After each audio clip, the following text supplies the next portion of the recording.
Awit 131, 1-3.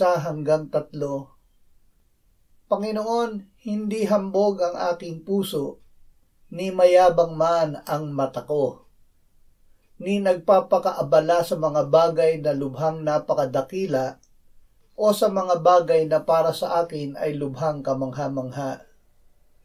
Tunay na aking pinayapa at pinatahimik ang aking kaluluwa, gaya ng batang inihiwalay sa dibdib ng kanyang ina, gaya ng batang inihiwalay ang aking kaluluwa sa loob ko. O Israel, umasa ka sa Panginoon mula ngayon at sa walang hanggang panahon. Busog sa salita. Ang sanggol na busog sa gatas ng ina ay payapa, tahimik at ihinihiwalay sa dibdib ng ina. Kung tayo ay magpapakababa gaya ng sanggol, matatanggap natin ang gatas ng salita ng Diyos at tayo ay bubusugin ng Espiritu Santo.